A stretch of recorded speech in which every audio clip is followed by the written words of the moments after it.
when you were sitting there with your high ass smile, I was like, he's definitely forgetting something there, the way that he's sitting there.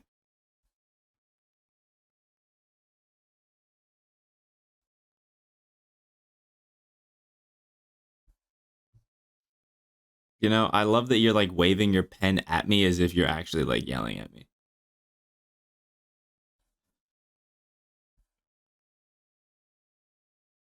All right, 5. Recording now. Okay. 5, 4, 3, 2. Welcome to the Pitch Your Pick podcast, the podcast where we dive deep into the sports books, find our favorite plays, and pitch them to each other to find the best bets every day. I'm Joe. This is Jer. How you doing today, my man? I'm tired. I didn't get any sleep last night. The dogs kept me awake all night. But it's March Madness time, so let's do a podcast. Yeah, so we took yesterday off, so apologies to anybody that was saying. From now on, we're going to be taking Sundays off, give us a rest night, because we record these Saturday nights, so we can actually sleep in. And play some COD. We played a lot of ranked play on Call of Duty, so, we didn't actually sleep in too much, but, we took a nice day off. But we're doing a full, like a special Pitch Your Pick podcast. We're going to be making a March Madness bracket because the brackets got announced, I think at the time of us recording this, 5 hours ago. So we're jumping right into it immediately. So we're going to do a really quick recap on basically everything and then just get right into that. And we're going to really quickly pitch our bets. And luckily, we actually had one of the same bets, so it'll go even faster. So we have the quick little NHL slate, and Jared will tell us about this riveting one game. Yeah, so my website just went out, but I believe it's the Arizona Coyotes and the Ottawa Senators. Yep. Kind of battle of a couple stinkers, so it should be a decent game. The Coyotes have been one of the best offensive teams in the NHL recently. So they've been really fun to watch, but it's March Madness time, so that's all we care about here. Yeah, and then the NBA, I will say it's a halfway decent slate. We have 2 games that we're going to talk about, if I'm not mistaken, the Raptors and the Lakers, and the Hornets and the Thunder, really quick on those. But I do think this 76ers and Nuggets game could be pretty good, as well as the Bucks and Jazz playing off could be really nice. And if you want to see DeMar DeRozan absolutely cook a team, you can watch that Bulls-Kings game. Overall, the rest of them are kind of underwhelming, but I do think those 3, Raptors, Lakers can be fun, Hornets, Thunder can be fun. And I guess we'll just start it off and talk about our bets right now, since we both have one of the same in the Raptors and the Lakers. Now, you said you had some witty stuff written for this.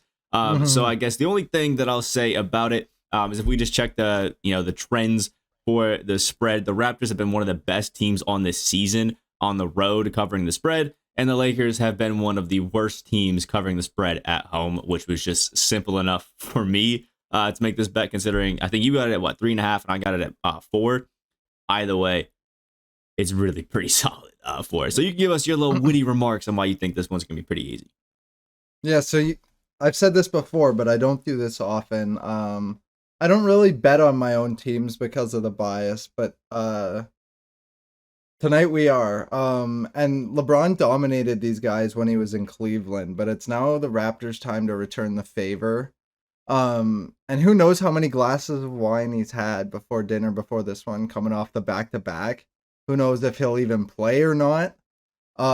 As Joe said, the Raptors are laying 3.5 or 4 points on the road against this Lakers team tonight, who has been bad at home.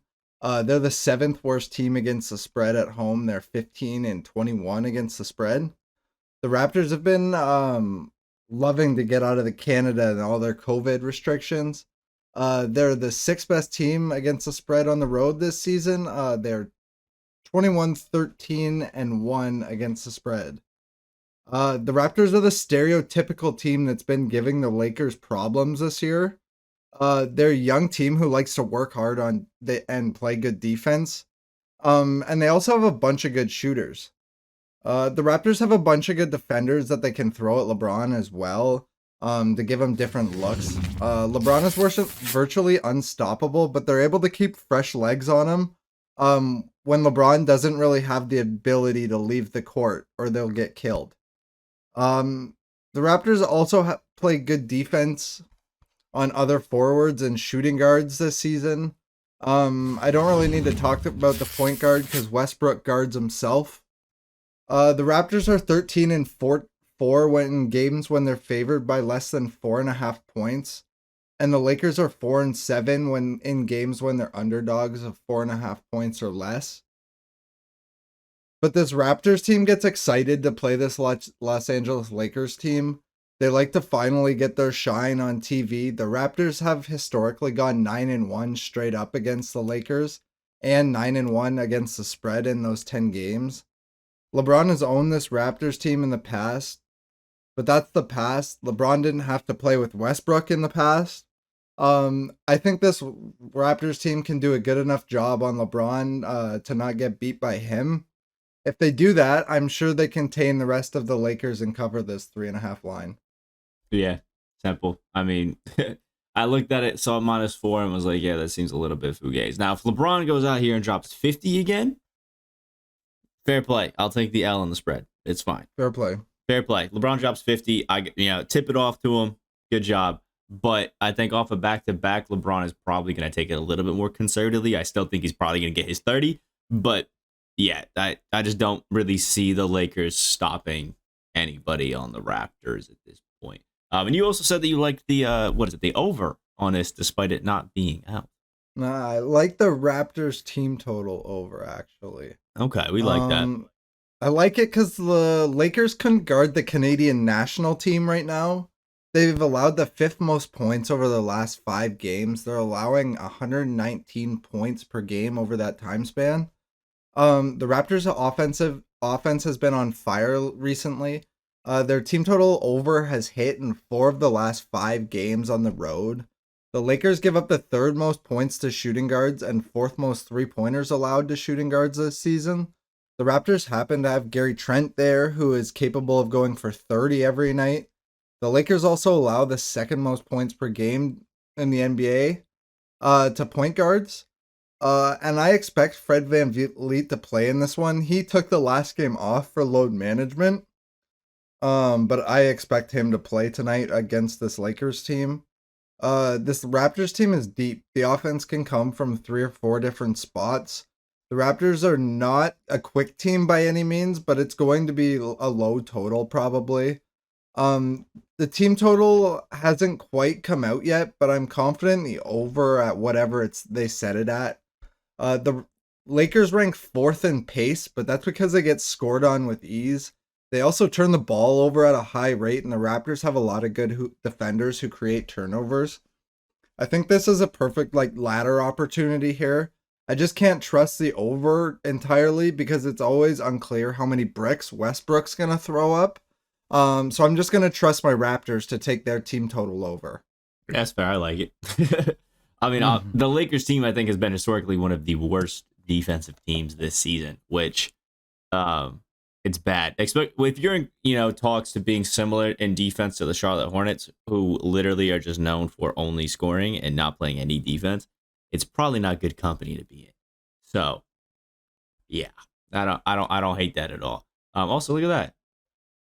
Trae Young little highlights. We're talking about Tom Brady over here. He's unretired. That's crazy. I don't know why it's popping up on my NBA ESPN, but Tom Brady unretired again, 43rd season. Look at that. I saw a troll tweet about that earlier. Is that real? It's dead ass. Who's he playing for? He's going back to the Buccaneers, I think. Oh, cool. Hey, good for him. All right, I'll finish up the last bit of the podcast. We're checking out the Hornets and the Thunder. And we are chugging along, by the way. Oh, yeah.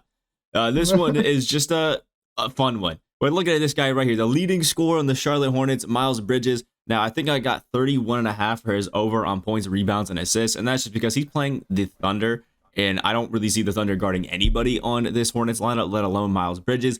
Miles Bridges has been one of our favorite players just to bet on with the assist total. I mean, if you just look at these last few games, 6, 6, 3, 2, 9.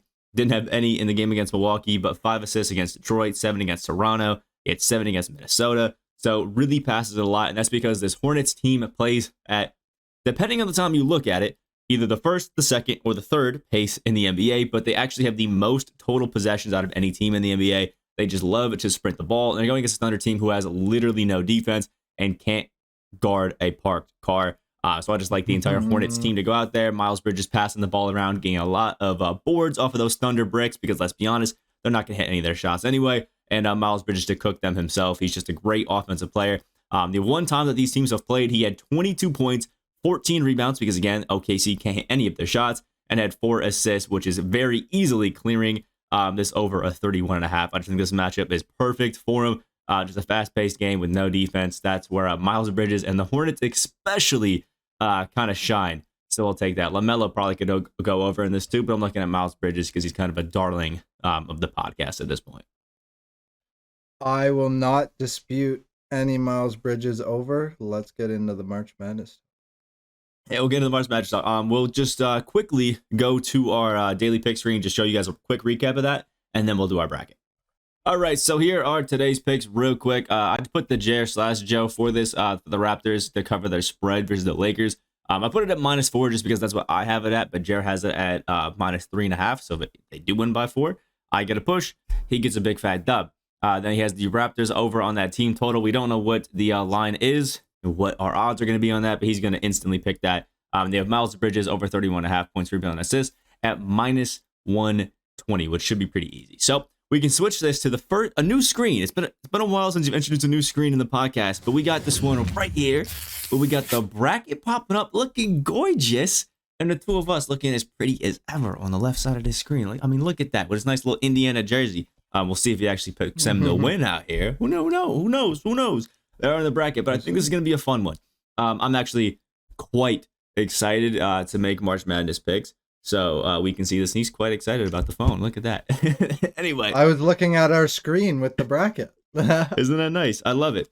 So it looks good. Yeah, so we can start this out now. Jared's been tasked with researching some of the West and East teams. Now, I'm obviously a big nerd of college basketball, so I know a decent bit about most of these teams. And I've done some extensive research on everybody in the South and the Midwest divisions. I mean, I've really dug deep into these. So we're just going to honestly kind of fugaze it, talk for a little while, and just have some fun with it. So hopefully you guys enjoy something like this. So I guess we can start out with the West division since that's kind of what it's always going to be at. And actually, I should preface this as well with the fact that we will have a tournament challenge on ESPN. I will link in the description down below. It's a public place. You guys can go in there, and maybe if we get enough entries, we can give $25, $50 prize out to whoever wins it if it's not one of us, which can be pretty fun. So that'll be linked in the description down below if you guys want to enter any brackets in there. There's no limit. If you want to throw all 25 in there, go ahead.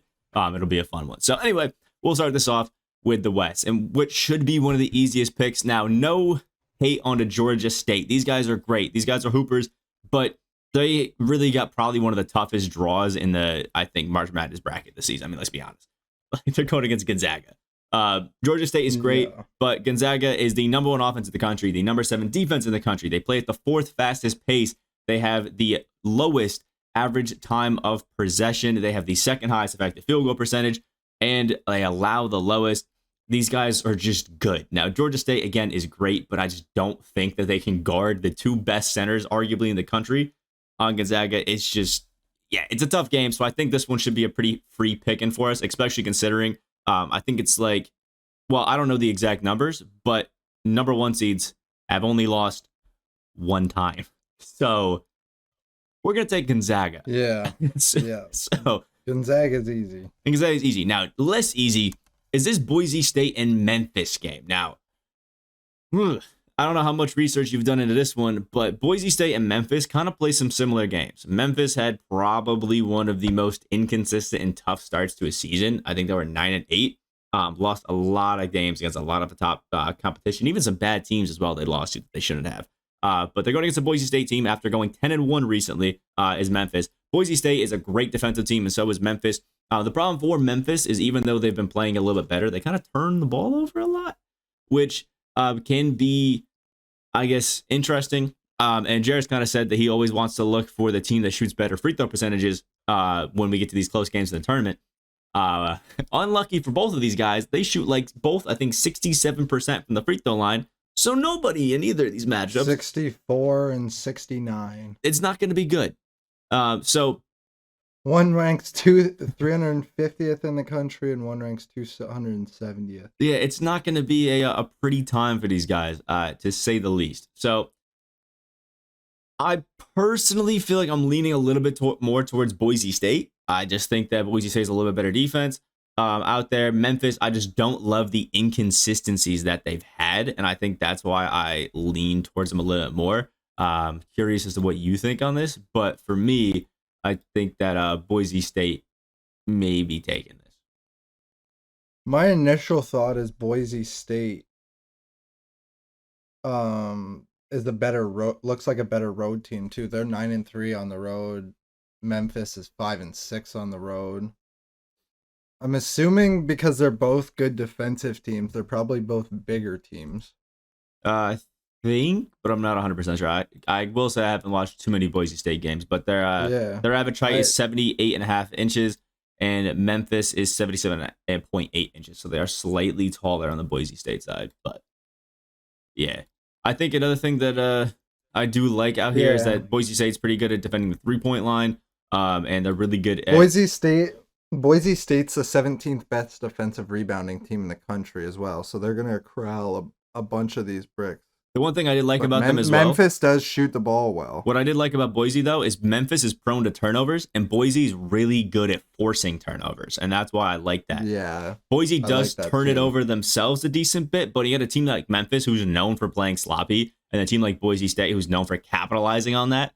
I gotta go with them on that matchup just kind of for that alone. So I think I think we're in agreement there. I like Boise, I think. All right, so then we have this next one, UConn and New Mexico State. Now, this one I think is pretty tough. For a 5-12 matchup, this is a pretty close game. Now, if I were to go to my default and check out KenPom, maybe you could call it cheating a little bit on this. I think they barely have UConn as a favorite in this, which honestly kind of surprised me. But New Mexico State in this kind of conference in general, I think can be a little bit slept on, I guess we'll say. I don't know why that took me so hard to think of that. But you can see the 3-point percentages for these teams are fairly even. Their seeding obviously is different, but they both have similar fast break points. They're both similar in steals and fouls. Their block shots per game, UConn a little bit more. You can basically see that both these teams are very, very similar, but UConn just kind of slightly is edging them out, which I guess you could take that as it may. I think just I kind of I'm hitting my mic. I kind of have a tough time with this matchup just because I'm a Big East fan.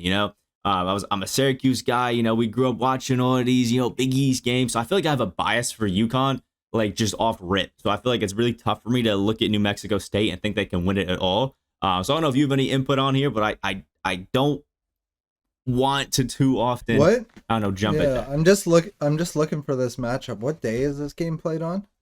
What is it? Do you know that for sure? This one is played. Why can't I see it? I think this should be Friday, if I'm not mistaken. Friday? It's either Friday or Thursday. There's only 2 days that it can be. I was looking at Thursday.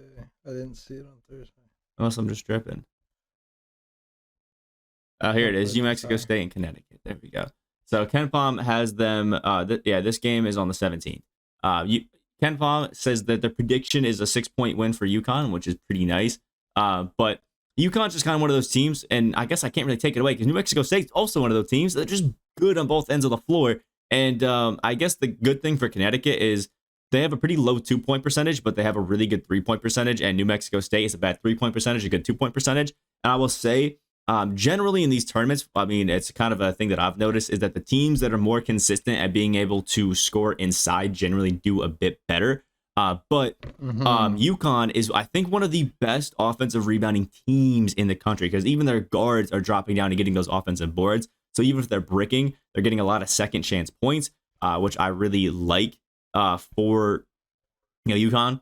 But New Mexico State's pretty good on the offensive board as well. So just, this is a tough one because I feel like no matter what you say, you can kind of convince me to either side. New Mexico State looks really good. UConn looks really good. I wouldn't even be a surprise if we see this 5-12 matchup. And there's always one 5-12 upset every single tournament. So my personal pick is I'm going to go with UConn in a close contested game, but I could definitely see New Mexico taking this one. Yeah. I think like you said, UConn just feels like they're slept on almost every year, but they're always kicking around. You gotta remember those Kemba Walker days. Also, I will say Yeah. the UConn has one of my favorite coaches in college basketball because this guy's got energy. He sweats sometimes more than the players. I love that. He's one of my favorite coaches to watch. I just think that when you have a coach who brings energy like that, you always have a bit of an upset. But again, that's kind of some bias. I just said I love him. So if you're on the train with me on UConn, we'll go with it. But we'll see. If you got some arguments. The only thing I could see is New Mexico has been like they've both been winning games straight up. So obviously, like college basketball, obviously they have. But the only thing is coming into the tournament, New Mexico State's 5-7 in games against the spread, and Connecticut is in their last 10, or UConn's only 2-7-1. Okay. And they're coming off a game where they lost. The last game they played Villanova, which I don't know if it meant anything, but they lost by 3. They failed to cover by half a point. But then the game before that, they covered against Seton Hall by 5 points. Yeah, both of those teams, Seton Hall and Villanova, are both in there. That was like the Big East Conference tournament. I think that was the semis that they lost to Nova on. So I think if they would have won that, they would have gone on to the Big East championship game, which Nova ended up winning. So they lost to the team that won the Big East tournament. Or that was the championship game, if I'm not. Either way. They're playing well. Yeah, they're playing well. I mean, like a lot of these lines are they're pretty big lines. Yeah. All right. So and a lot of these games, I like UConn. I got a hot take on this next one. Now, okay, send it. I like me some upsets. Okay, I'm one with them. I root for them, maybe a little too much, and I like Vermont to take this game against Arkansas. Now, it's not a full stats back it up, and I was actually watching the CBS broadcast, and a lot of these guys were actually gassing up some of this matchup too. Now, Arkansas is one of those teams you could see making a really deep run. They have a crazy good defense. They're 16th in the country, and they love to sprint, but their effective field goal percentage is kind of trash. We're looking at it, and they really struggle to shoot the 3-ball consistently, which can get them into trouble. But again, I said it, in these close games where we're talking about, the NCAA tournament, being able to shoot inside is definitely something you got to look at. So because the 3-point line is probably going to get shut down, or the pressure's going to get to you. But Arkansas is all kind of hustle, and I just think that I'd like Vermont here because they have the 44th best offense in the country. They are third in effective field goal percentage, third in 2-point percentage, 38 in 3-point percentage. They're still a solid defensive team. And if they can slow Arkansas down, that's not where Arkansas feels comfortable. They like to get a little bit faster, take those fast possessions. And Vermont really likes to slow it down and just get good shots. And they like to just play defense straight up, not, bait too much on steals, not go for blocks and get into foul trouble. I like this because if we're also pointing it out, last year Arkansas got upset by a team that plays almost exactly familiar to Vermont in Colgate last year, and Vermont's better than that Colgate team was last year. So this Arkansas strategy seems to fail against teams like this. So I do like that. And the other thing that I like is Arkansas does get on the offensive rebounds a bit, but Vermont actually allows the lowest percentage of offensive rebounds to opponent teams, so they're really good. And another stat to throw out here, Vermont is the best defensive rebounding team in the country right now. They offensive rebound, I think 86% of opportunities to get defensive rebounds. Whenever somebody misses a shot, they're getting it, and they're getting to the other side to score on offense. And that's just kind of why I like it. It's a hot take because I know Arkansas, a lot of people love this Arkansas team, but my pick's for Vermont. I like this Vermont pick. I'm not going to dispute it, actually. I looked at this game too. I think Arkansas is being overrated. I think they've basically made their living off of playing at home this season. They played 18 home games and 9 road games. Okay, that's not a lot. Everybody says the hardest thing to do in college basketball is win a game on the road. So you've already got that advantage when you're playing double your games at home. That's fair. Arkansas, both these teams can hit 3-pointers, but you're right. Arkansas is like ranks 304th in 3-point field goal percentage. So you're already bad, and you're then gonna ask them to make 3-pointers under pressure. Yeah. The Vermont offense is consistent from the 3-point line. So even if they're still going to be better even when you ask them to hit them under pressure. Arkansas hasn't. They've lost to Tennessee, which they covered it against the spread in that game, but they lost straight up to Tennessee. And then they went and lost their last game.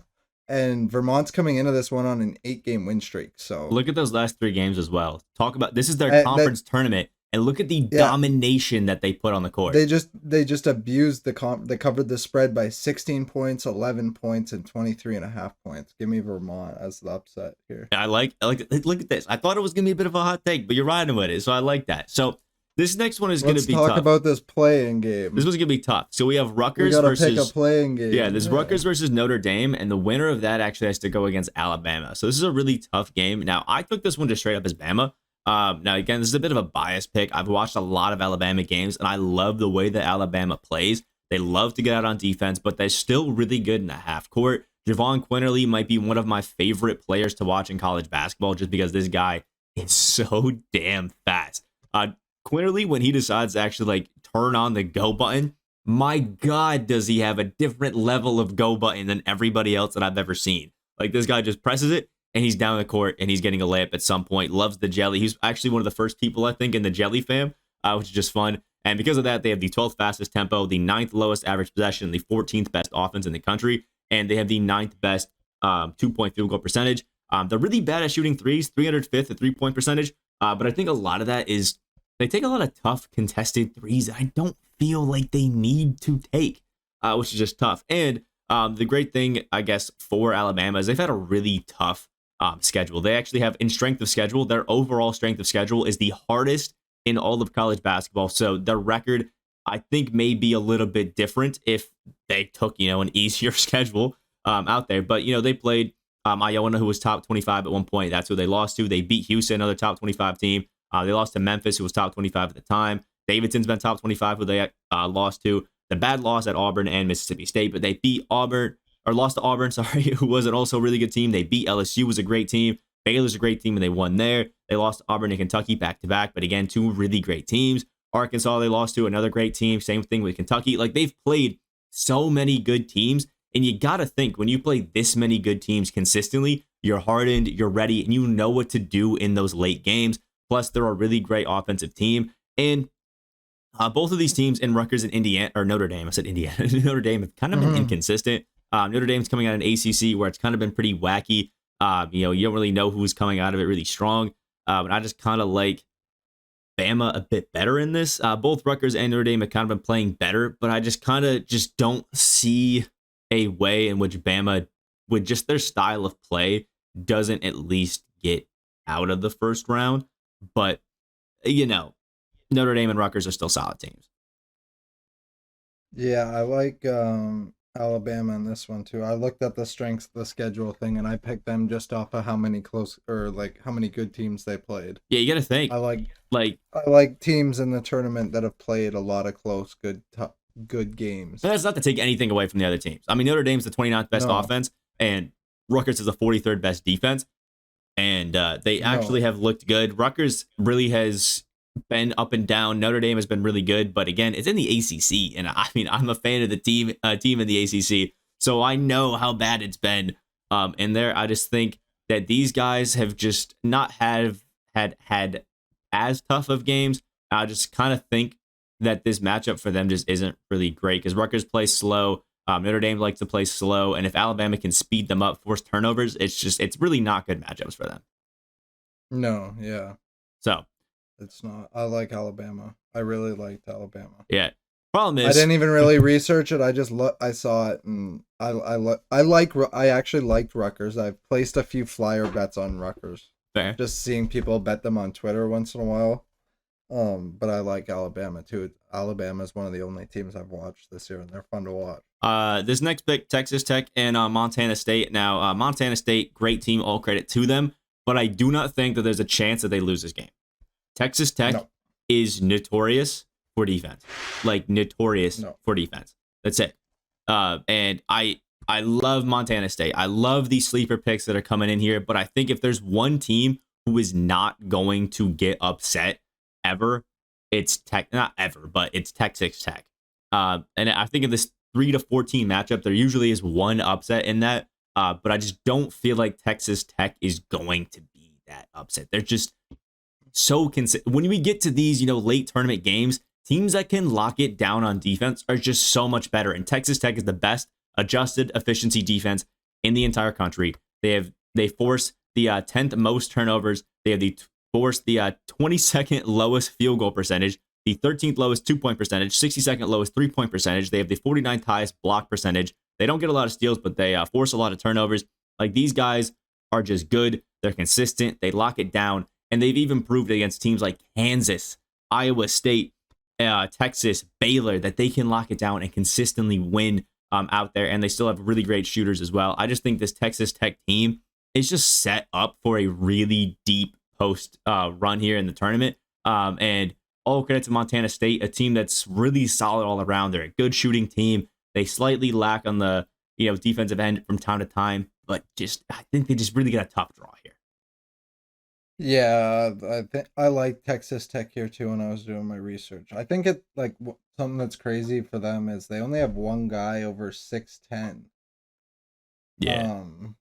So that's something to look for later in the tournament. That's crazy that they play such good defense with just one guy. They move. They move, boy.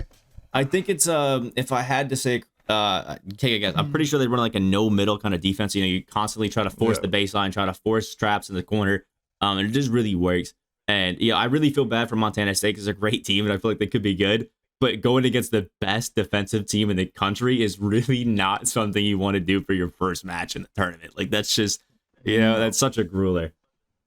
No, that's definitely not. But the next one we got Michigan State and Davidson. All right, you said have you researched this one too much? No, I haven't. Not this one yet. Okay. Well, I have another upset. I'm picking Davidson. I like these guys, man. I like these guys. And maybe it's because Curry went there a decade ago. But I like Davidson, man. They are one of the most efficient offenses. Like, these guys are hoopers. I just love it. And you'll see, I do like a lot of these teams. And Michigan State is a little bit inconsistent. You have to look at the adjusted offensive efficiency. Like, if you take into account offense and defense efficiency, so just total adjusted efficiency, these teams are 40 and 41. So talk about an even matchup. Like, talk about a matchup that is just going to be good. So Davidson is just so good offensively. They are the 11th best offense. They have the 8th best 3-point shooting percentage. They average 38.5% from three. They have, what is it? Oh, there's one guy, I forget his name, but he's like a 6'8", 6'9" forward who just sprays it from three. Absolutely insane. They're also really good at the free throw line. They're good inside. They're good at getting blocks and steals, forcing non-steal turnovers. Like, they're just a really good team. And Michigan State is not bad by any means. They're great on offense and they're great on defense, where Davidson can kind of struggle sometimes on defense. Like, they're not terrible. They're just not great. But Michigan State is just really on a bad set of games. Like, they really haven't been able to string together a consistent set of wins recently. And I think that's kind of why I like them. I will say they did, beat Maryland and Wisconsin back-to-back. And Wisconsin's a great team. And they only lost to Purdue. But before that, they're losing to Michigan and Ohio State, Iowa, Illinois, Penn State. So they've really been struggling in games that are teams that are just as good as them. And losing 86-60 to Iowa, that's kind of tough. So I'm going with Davidson here. I just love the consistent, nice offensive play, even though they did just have a pretty big stinker earlier today, I think, against Richmond. But I just like Davidson. I like the all-around shooting. I love the efficiency on offense. And I think with a Michigan State team that's just kind of been struggling, I like the upset. That's just kind of my thing. I like the upset. I don't mind the pick here. Michigan State isn't great on the road. They're only 5-6 on the road straight up. Davidson's 9-3. We love that. Michigan State is a good 3-point shooting team, though, and Davidson doesn't defend the 3-point line that well. But in a one and done, if Michigan's not hitting the threes early against an efficient team, and a pick off here with like teams where they're gonna rely on who's shooting it better, I don't mind the upset. I like Davidson here. I like Davidson. They're my guys. Especially, what is it that I remember his name is Hung Jung Lee. He's a demon, man. He's a demon. I think he's one of the few players from Korea who's came out here. He's actually like hooping. Dude is a shooter. He had a really tough game last game against Richmond. But Richmond's a pretty good defensive team. So if you're on board with it, we're taking the Davidson upset. Well, I like it. All right, so I like it. The next one is again another tough draw. Imagine you work so hard. You work so hard, and then you have to go against Duke, first round. Talk about I love Duke. Talk about a tough draw. I hate Duke. Yeah, I hate Duke. I'm a Syracuse fan. You know, I play Duke 24/7, at least 2 times a year most of the time. So I hate Duke because usually they beat me. So I'm not a fan of Duke, but I can recognize that these guys are damn good. And Paolo Banchero is just built different. Like, the dude is built diffy. I got to give it to him. He's an absolute god. The dude is so good. And Ken Palm really just giving no respect to Cal State Fullerton. They're, I think, a really good offensive rebounding team, or just a good rebounding team in general. But I like them. I think they're great. But I think Duke is playing in, like, Coach K's, you know, kind of general home area. And I think if you are Duke's team, you know, Paolo Banchero, Mark Williams, you know, those guys, you cannot lose another game that you are supposed to win for Coach K. You guys got embarrassed at home to UNC. If you let this happen again, I don't know what to tell you. Horrible. Yeah.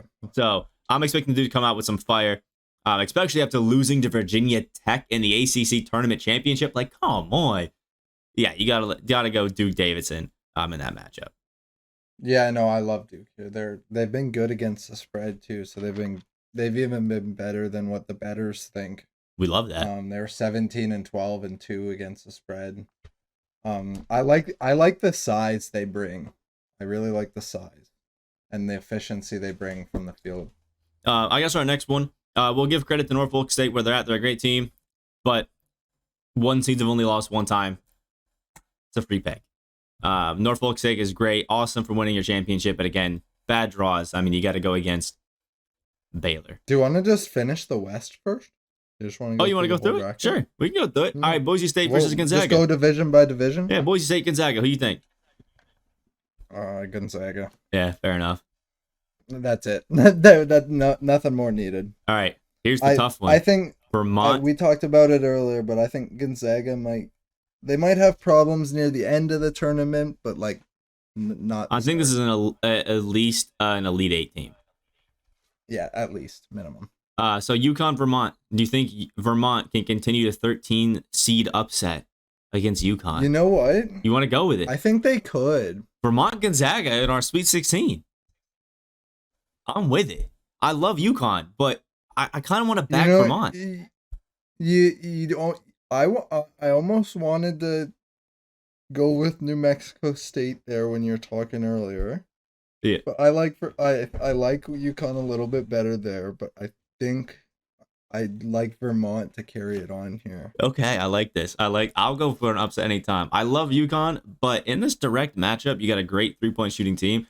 And I think I was telling you about that stat where UConn's really good rebounding, but Vermont doesn't let the opponents get offensive rebounds. So I think that part of their game is just completely canceled out. So I'll go with it, man. Yeah. Here's a good game. If it actually happens, Bama, Texas Tech. Bama and Texas Tech. This game's happening. Fair.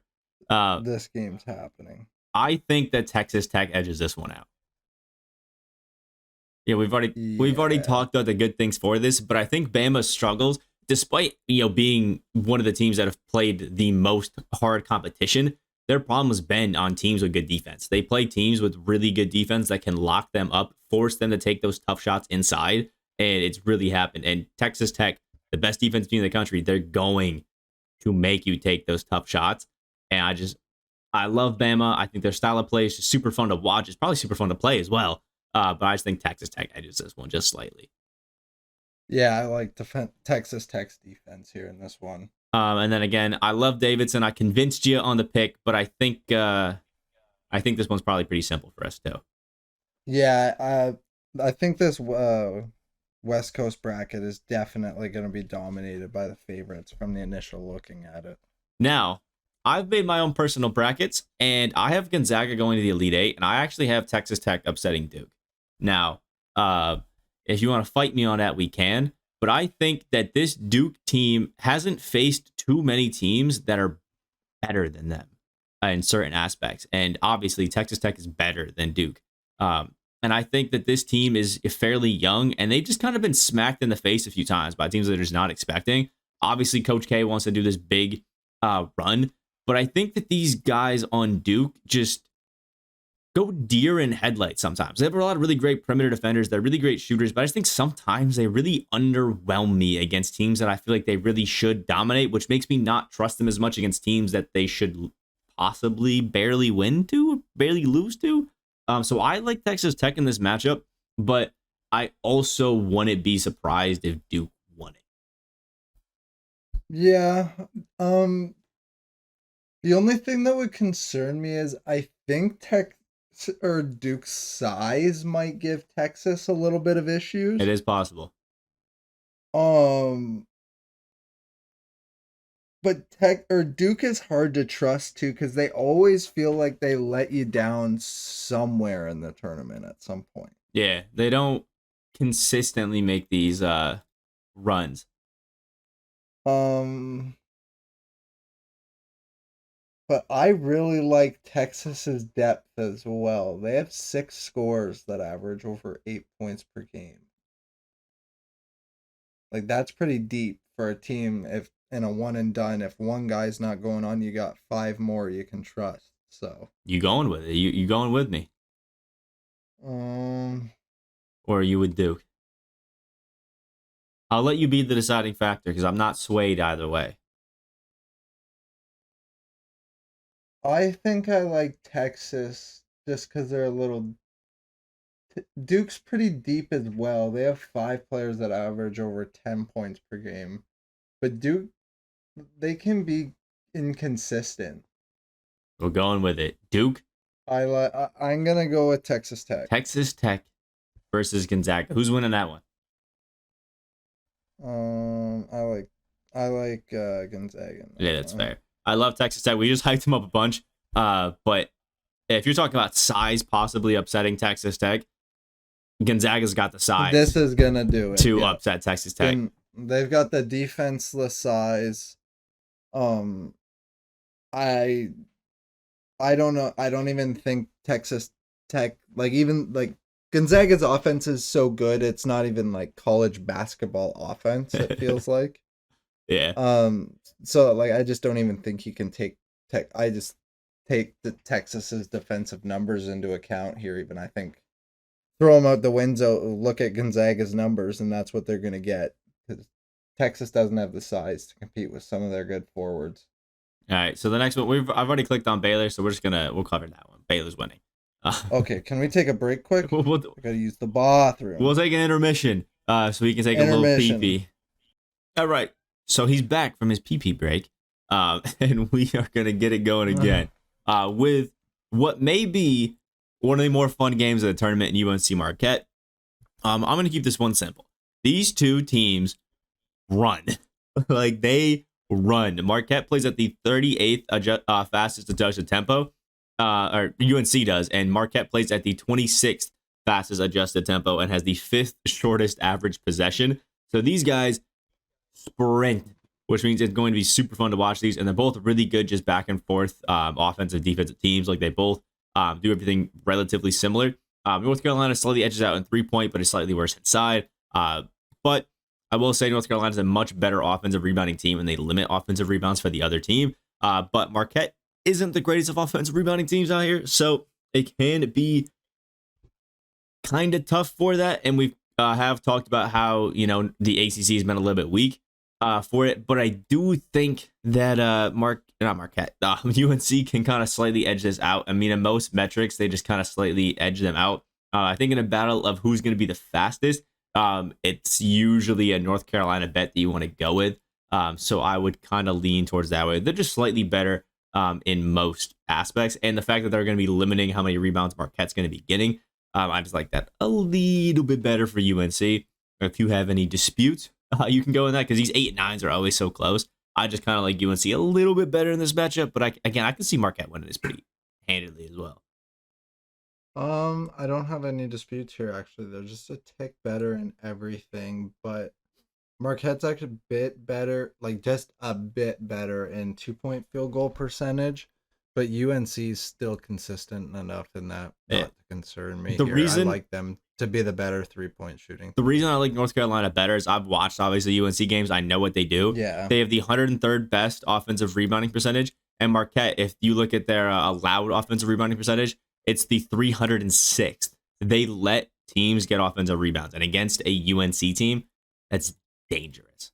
So that's why I like that slight matchup. Now, this next one, this one's tough for me because we have a play-in game. And I honestly think that either of these play-in teams can win, and either of these play-in teams can beat St. Mary's, but St. Mary's could also beat either of the play-in teams. So this one's really kind of tough for me. Now, if I had to say which one I loved the most, I'd probably be lying to you. So it'd be a bit tough out here. But I think if I had to say one, it'd probably be Wyoming a little bit because, it's Wyoming. Indiana's also a really great team too. They're also really good on defense in general. So you got to give some love to that. And St. Mary's also, again, it's just a great team. They have, I think, they beat who is it? Gonzaga once. So you got to give them some credit to that. They beat Gonzaga. I mean, that's not an easy task by any means. But I just like Wyoming a little bit. They're my guys. Wyoming are my guys. I think they're really kind of centered around having a lot of post-ups. But they're just a really good offense, really good defensive team. They don't allow teams to, speed them up. They don't let teams to get any kind of steals on them at all. They don't like to turn the ball over. They don't shoot at the greatest from three. And they did get blown up by Arizona at the beginning of the season. But since then, they kept everything really consistent. They only lost by 3 to teams like Boise State. They went against Colorado. So, San Diego State and kept it pretty close. Indiana's also gone pretty good as well. But St. Mary's, it's just so good defensively that I kind of feel like I just can't say no to them. And they beat Gonzaga 67 to 57 after losing 74 to 58. And then most recently did kind of get their ass kicked by Gonzaga. But I still do like St. Mary's here a bit. But I think that the sleeper team in here is going to be Indiana, just because Indiana can come in here and just make noise. They're 21st best defense out there. They get a bunch of blocks. They force a lot of turnovers. They're great offensively. I think Jackson Davis is their center in the middle center. We'll use that loosely. And just kind of gets a lot of dunks out there. He gets a lot of blocks. He's just super athletic, super fast. I don't know. I could keep talking about this one like literally all day between these three teams because I just feel like St. Mary beating Gonzaga, I gotta weigh that a little bit. But they also are only 1-2 against Gonzaga. But Indiana's great. But Wyoming's also pretty solid. Like, I like all of them. Yeah, I like Wyoming to beat Indiana. Okay, so you think even though I'm wearing the Indiana sweater, but I kind of stand Wyoming the little bit I've followed this year. Okay, maybe you got a bias in there. I just don't know much about St. Mary's. That's fair. And I'm just trying to look at both teams here. I just have to find it on KenPom. It's a really tough one. I always find the 5-12 matchup one of the toughest to pick. We didn't have tough with the UConn one as well. Yeah. So here on if you March Madness, they actually have Wyoming as the person that's going to win this matchup. It looks like just based off who people's picking. I know a lot of people like this Wyoming team. I'm one of them. The little I've watched. Are we gonna pick? Let's see. We've picked a 13/4 seed upset, a 10/7. We're also gonna pick 12/5. And the thing this year too, I think the bracket. This is one of the most competitive tournaments we've ever seen. So there's gonna be upsets. Wyoming, they don't shoot the ball well from 3. Which can be concerning. But St. Mary's is a bad 3-point shooting team defense. But yeah, but they get their attempts up. They rank 88th in the country. So like they don't hit a lot, but they're high volume. and they're also really consistent from the field. Wyoming upset over St. Mary's. We're going to overthink it. Wyoming's upsetting St. Mary's. Boom, done. I've locked it. There you go. I've locked I it. like it. I'll lock in another one. UCLA's beating Akron. Done. Dusted. I've made the decision for you. I love this UCLA team. Johnny Juzang is one of my favorite players in college basketball. This guy has just a pretty game. Now, the problem for UCLA sometimes is they love to force mismatches and then just attack those mismatches, which can sometimes lead to some tough shots. Whether the 15th best offense, 12th best defense, despite that, they never really turn the ball over. They play at their pace. They don't let people speed them up unless you're Arizona. Sometimes they'll let Arizona speed them up a little bit. And they don't really force a lot of three-pointers. They just get their offense. They take whatever's open. They force those mismatches, and they make sure that they make those mismatches count. This Akron team is also great. They're just all around good. I just don't think that they have a chance against this insanely good UCLA team. No offense to Akron. Yeah, no, I don't dispute that. I like UCLA always. So Texas and Virginia Tech is this next one. It's really tough for me because I love how Virginia Tech has played against, Duke and those sort of teams. But Duke is not the defensive team that Texas is, and I think we've kind of loved the fact that we have good defensive teams throughout here because good defense usually trumps good offense in a lot of these tournaments. But there's a factor of randomness to it. Virginia Tech shoots 39% from the three-point line. That's pretty damn good. But Texas does force a lot of threes. They do have a lot of fast break points. They don't really foul that often. They get a decent bit of blocks. And they're actually okay inside the paint. They're actually, I think, a really good three-point defense as well. So that kind of bodes well for a team that is really good at threes. I just think that, in my opinion, that this Texas Tech team has been playing great. Virginia Tech team has been playing great, but I see a world where Texas just finds a way to lock them down and just slow down their three-point attempts, and they just kind of slightly edge out this game because Texas's offense is kind of trash, so you can't really love that. But I like the defense that they bring better than I like the offense that Tech brings. Yeah. Texas Tech is a really good shooting offense. Virginia Tech. You keep saying the same mistake I did too. Or Virginia Tech, sorry.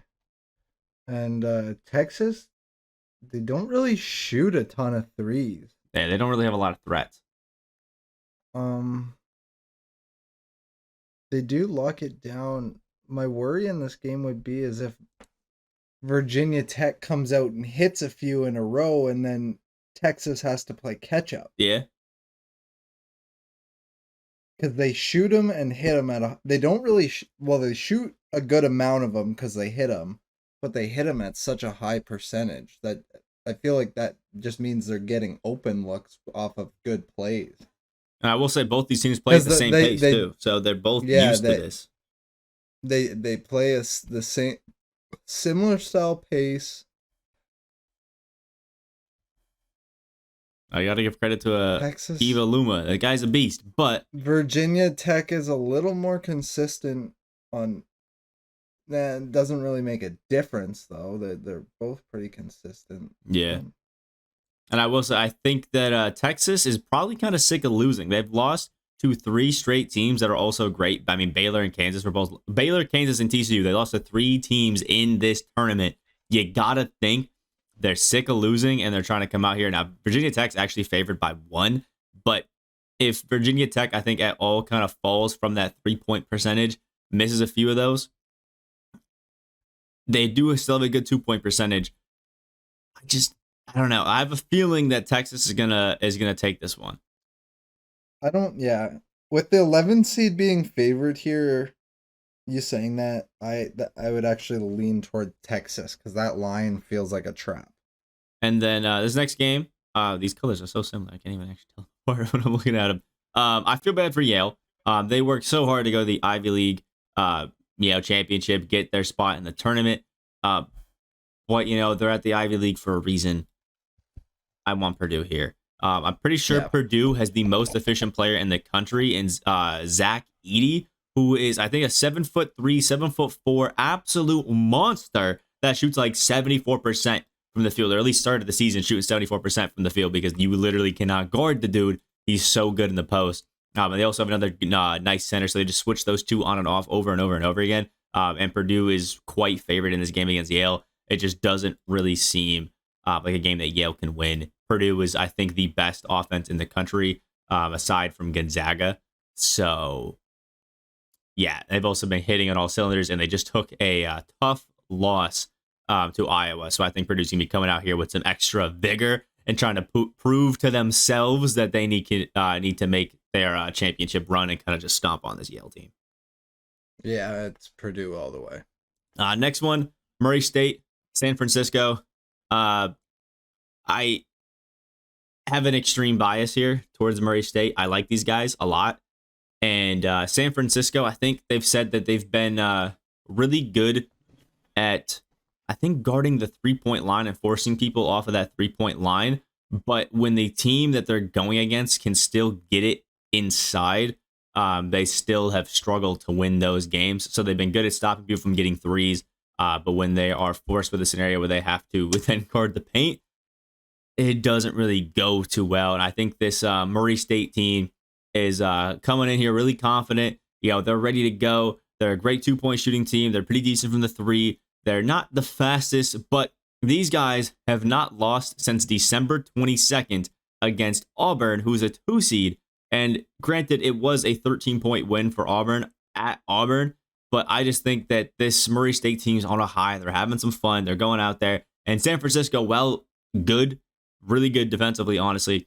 I just think that they may try to focus a little bit too much on the 3-point line, and these Murray State players have no problem just getting whatever the hell they can get and keeping it at their pace, keeping it slow. I like Murray State in this matchup. Yeah, you know what this game kind of feels like to me, actually? What? It feels like a buzzer beater type of miracle game. I like that. I hope it is. To be honest. San Francisco is only favored by 1 too, so they think this thing's gonna go down to the wire.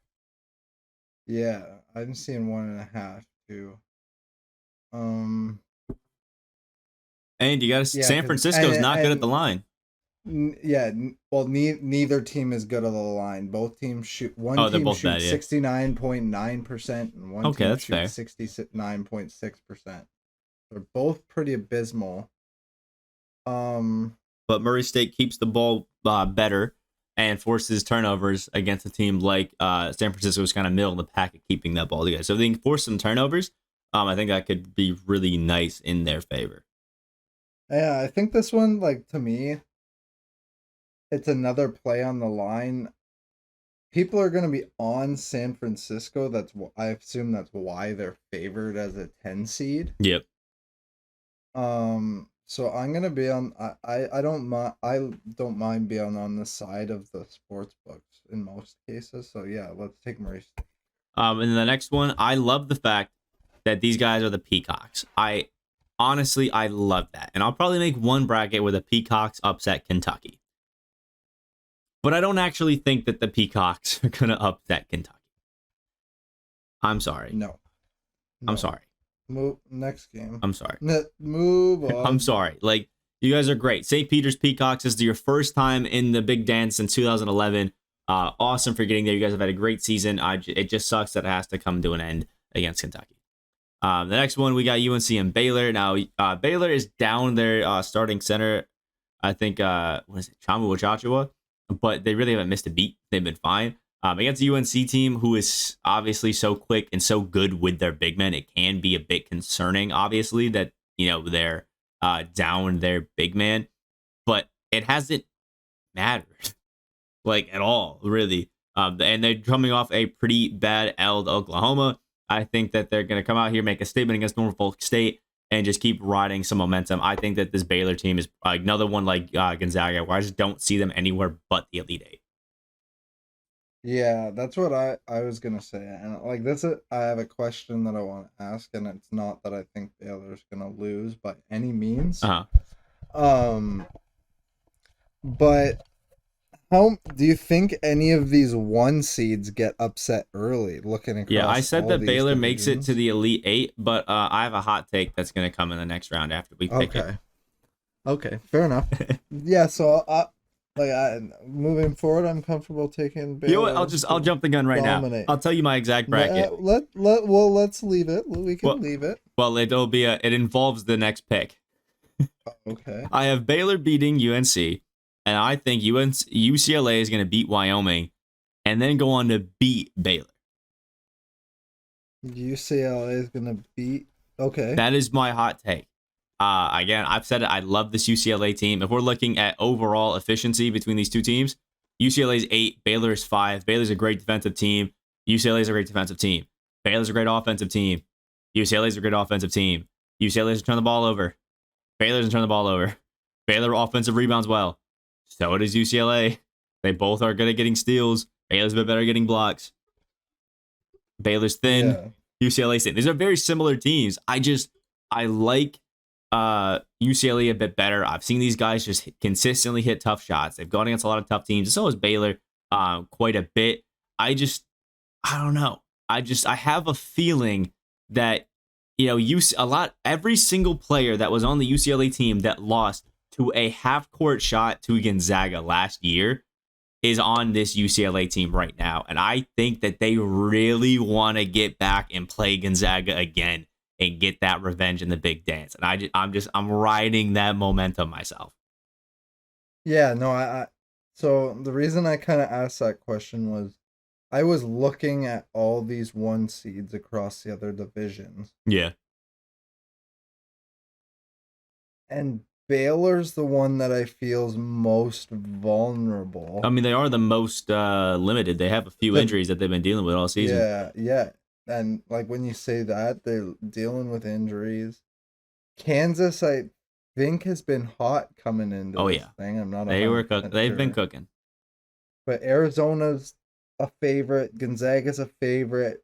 Baylor feels like they should be there, but because of injuries and stuff, it feels like they're going to be let down. And I don't think I'm wrong in saying that it feels like 1 seed is always upset before the Elite Eight, for the most part anyway. I don't know the actual number on that, but yeah, I like UCLA. I'm pretty sure there's only been one time in the history of the NCAA where all 4 1 seeds made it to the Final Four. Yeah, I like that. Somebody's losing beforehand. I like that UCLA team as well. I guess we'll skip the pick. Do you believe that Kentucky's losing to Murray State? No. Okay, next up. Purdue, Texas. I have Purdue. I have Purdue as well. Simple. Purdue and Kentucky is where it gets difficult. But I think I like Purdue in this matchup. I think I do. A little bit. But a little bit? You like Purdue? It's because Kentucky's been really inconsistent with their shot making. I found that out firsthand when I bet on them to beat Tennessee, and then they lost. And they were 2 of 24 from 3. They do have Oscar Tshiebwe, but I think Purdue has enough, rebounding potential and guys to throw at Kentucky to really slow down Tshiebwe and his ability to rebound. Purdue is also the 4th best 3-point shooting team in the country, and they have the 12th best 2-point percentage as well. Like, Purdue is crazy good. I understand that Kentucky's a great defense, but if Kentucky can't hit their shots, I don't doubt that Purdue can get their buckets. I sometimes doubt that Kentucky can get their buckets and has to rely on their defense. And I think Oscar Tshiebwe, Mr. Consistent 17 and 15, I just think he's not going to be able to get his consistent one against Edey and Co. in Purdue. Yeah, no, I'm just trying to open this up on KenPom, but I really like this Purdue team. I like their shooting. I like their efficiency in general. They don't really turn the ball over. They're 101st in the country. They play at a pretty slow tempo, but an average tempo. So they've played some up tempo games. They've played some low tempo games. I like Kentucky as well. I think I like Purdue a little more. We'll go with it. And who's winning that Purdue UCLA matchup? I don't know. My gut leans UCLA. I will say Purdue has the size to mess with UCLA a bit. Yeah. But both of these guys are But really good tough shot makers. So I can't really my gut leans UCLA in a miracle type game, fair. but it's hard to pick against the fourth best shooting team in the country not to be the one hitting the miracle shot. If your gut's telling you UCLA, you should go with it and rematch UCLA and Gonzaga in the Final Four.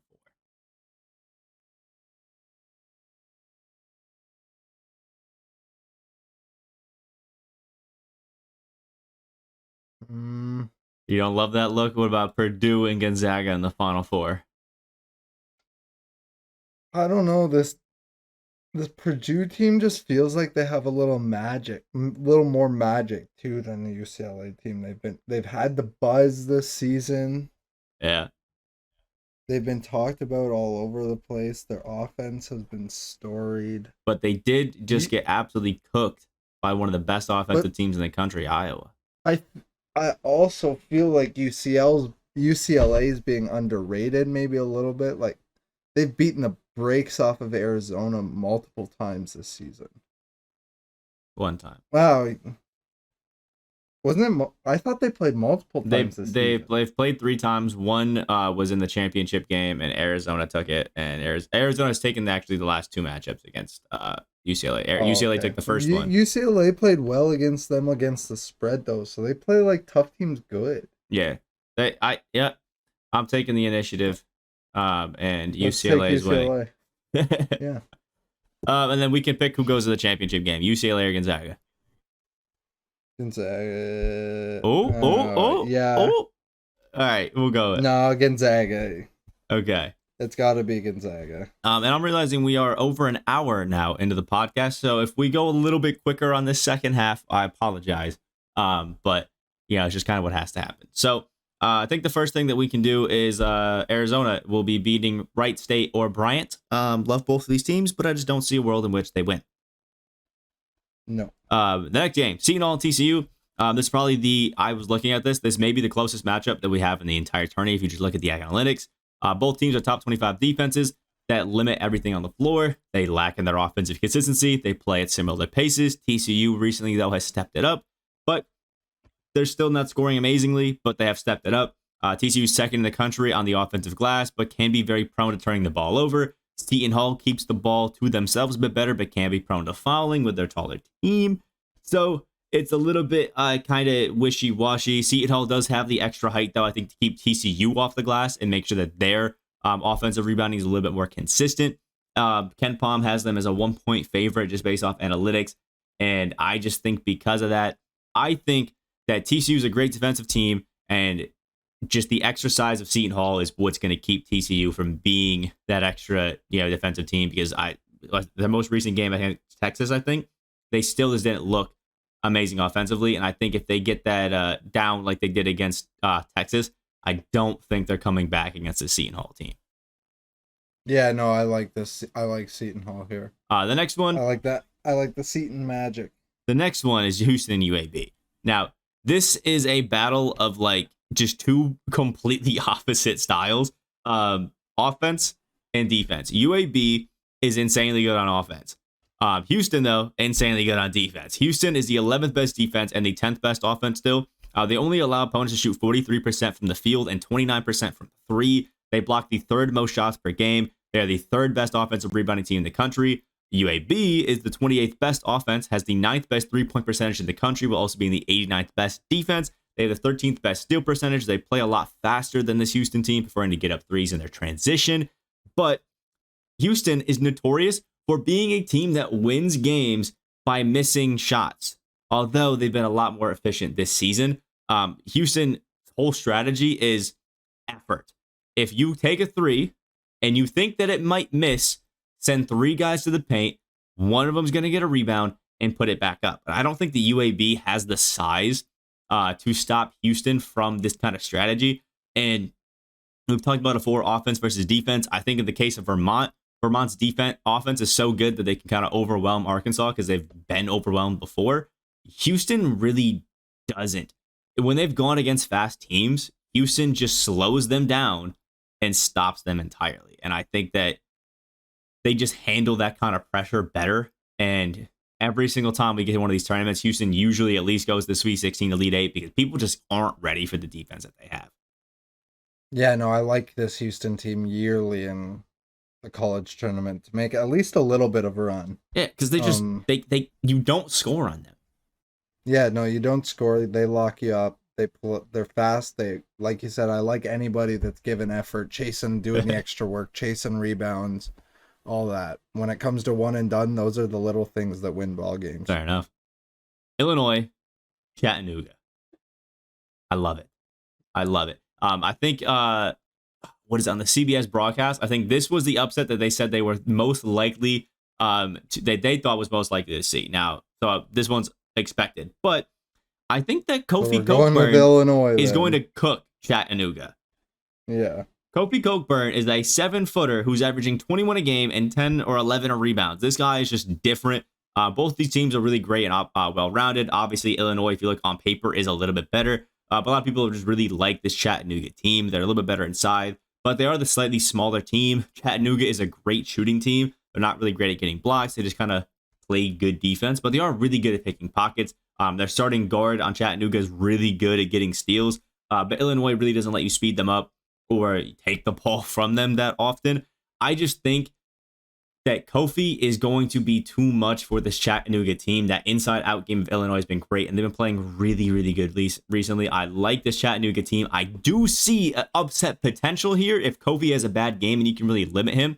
I just think there's way too many offensive options on this Illinois team for Chattanooga really to think about. I hate taking all, higher seeds, but I just think that this one's kind of clear cut. Yeah, and so the thing I'm starting to see now, because I've never bet college basketball and picked a bracket at the same time. Something that I'm starting to see from like the betting side to the picking the bracket side is this strategy a little bit when you say this is the most likely upset to happen. That makes me think this is the most likely favorite to win. This is one of those games that just bust people's bracket because they go with what ESPN or whoever is saying, oh, Chattanooga's going to win. That's fair. I would imagine if we go to DraftKings numbers later or something when he posts this, because of that, you're going to see a lot more money on Chattanooga. And I'm a really big believer in fading the public, so I like Illinois in that. Nobody's talking about that Vermont upset. We may be ahead of the game there. We love that. I really like that upset. Anyway, that one's going to come out of left field. The next one is Colorado State and Michigan. Michigan has been put through the ringer. We've talked about it. Juwan Howard's out there boxing assistant coaches. He's throwing the left, the right, little hook shot in here and there. Like, crazy time. Crazy times. Colorado State is crazy good as well. Colorado State is the 19th best offense, and Michigan is the 20th best offense. So we're going to see an absolute showdown because neither of these teams are insanely good at defense. Colorado State's a much better three-point shooting team. Both teams are going to look to play it slow, get their kind of offense, and both really like that inside game. Roby, I think, on Colorado State really loves those backdoor cuts to get inside. The second that he sees that you're sleeping, boom, he's down there getting that backdoor cut and getting those layups. But Hunter Dickinson is also going to be a problem for Michigan to control there. I do slightly like Colorado State, and I think most people kind of slightly like Colorado State a little bit. But Michigan has been playing good lately. You never know. Maybe they make a run. This is another one of those games where I don't really think that you could make a wrong pick in it. You can just take a more likely pick. I think the more likely winner here is Colorado State. But I would not be surprised in the slightest if Michigan takes this one. Yeah, I like Colorado State here, too. And Colorado State's another team that I've kind of stand a little bit. I don't know what it is. I think I have a little bit of bias towards the Midwest Conference. It's possible. Because I went to school in the Midwest for a little bit. So I like watching those teams and following that conference a little bit. Um, but I just think Michigan's had such a season, or like such a up and down roller coaster, in the news, out of the news, whatever, that Colorado State should probably just gonna come in here and roll for this first game. I love it.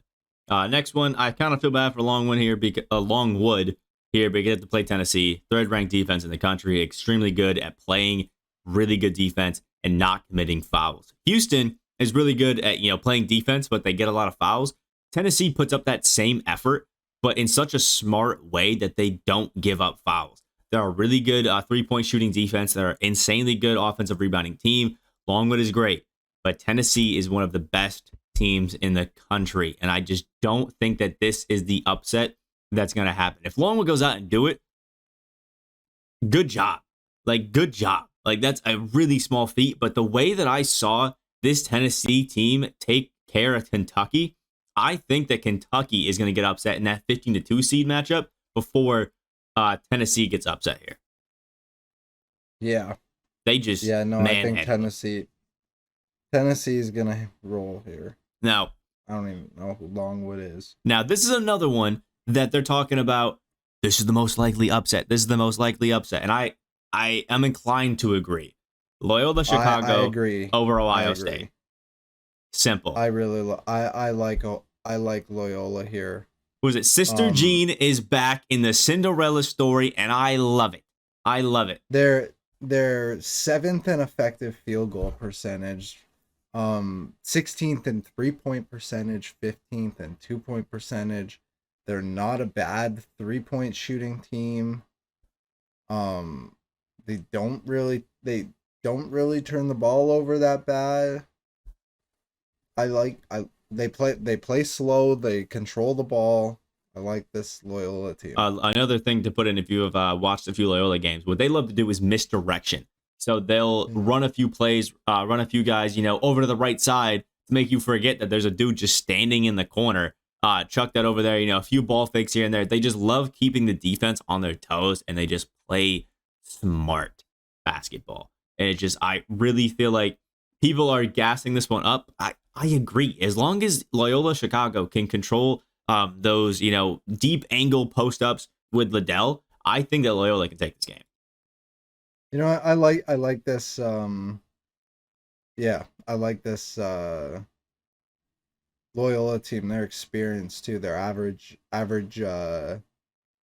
whatever would be, or average age, or whatever you want. Years into the program is 2.5 years compared to Ohio State, who's young. They're 1.87 Fair years into their programs, or years left. I don't know how you'd want to say that, but I like this Loyola team. I think the magic continues. Sister Jean's got it in her. And I guess we'll move it down. Nova is beating Delaware. I'm sorry, Delaware. I love you. Kind of. I've actually been to Delaware a few times. I actually don't like it, but I'll let Nova. Nova is just such a hard team to bet against. They're good. Nova never turns the ball over. They're super efficient from 3. They have a bunch of players who are insanely experienced.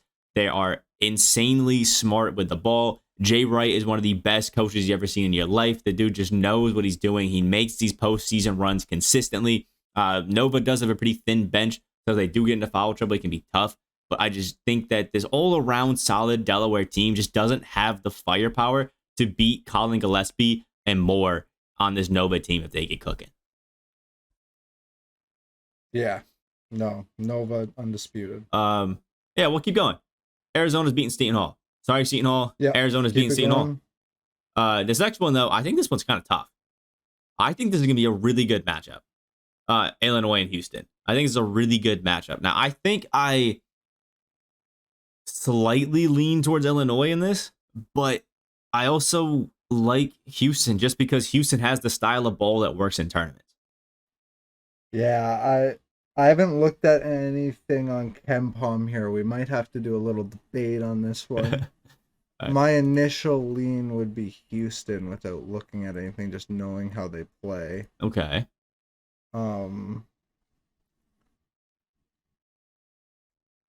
I don't know though for sure. Well, I'll tell you, Illinois 30th best defense, 23rd best offense. They're the 40th best 3-point shooting team in the country. They don't really turn the ball over too much, but they don't really force too many turnovers. Houston, really terrible free throw shooting team, which if this game can be close, that's not good for them. 66.9% from the free throw line. They can be very inconsistent from three, but they do hold opponents, obviously, to a lower style. Illinois plays a bit faster than this Houston team does, obviously, but I think that Houston's style of play where, it's heavy defense, chuck up threes, all effort, and get offensive rebounds. I think that one of the best counters to that is a 7-foot, 280 center that can grab anything that he wants and can bully anybody else. So I think Illinois does have a really good matchup there in the paint. Yeah. Yeah, you convinced me. Illinois. That didn't take a lot. Oh man! I finally got their KenPom stuff pulled up. I don't mind. I like Illinois there. We'll keep moving down instead of going. We'll keep going. Tennessee, Colorado State. Who do you got? You taking your bias, or are you going Tennessee? Tennessee. Fair enough. I just think it like Colorado State out of the Mountain West won't have seen enough good teams like Tennessee. They won't. I don't think they'll be ready for Tennessee's defense. They play San Diego State, though. They do have good defense. I do agree that Tennessee's winning this, but I will just say San Diego State, another really good defense who Colorado State has beat twice, I think. But yeah, I still prefer Tennessee here.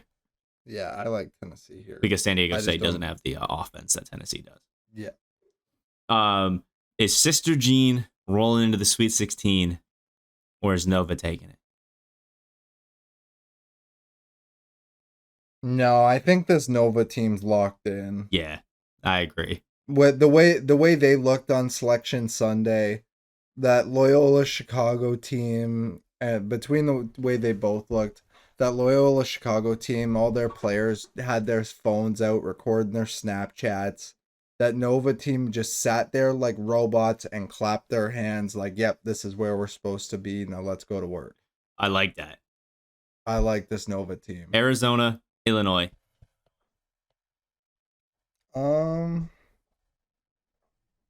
I think Arizona's one of my favorites though. Arizona, I don't think that the Illinois team is ready for the pace that Arizona puts on. Yeah, and if you said Illinois got a big center, and you said 280 or whatever, I was just guessing it. I don't know his exact weight. Here, let's see if we can look it up. Yeah, check that out. If he's a big slow guy, I like Arizona. Kofi Coke. Oh, he is. He's 7 foot 285. I might have actually said his exact weight. That's hilarious. Yeah.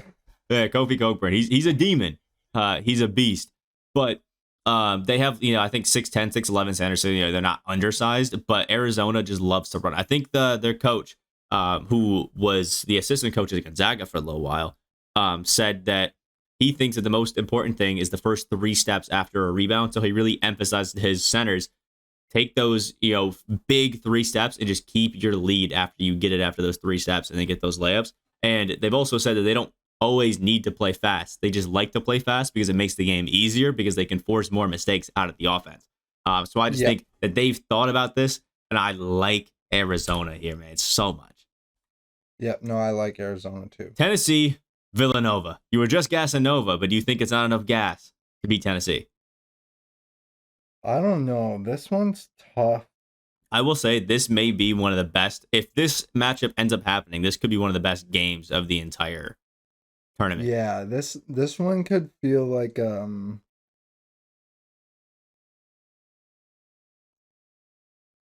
Final Four in the Sweet 16 kind of type of matchup. Yeah, which is tough, man. Like this is when it gets difficult.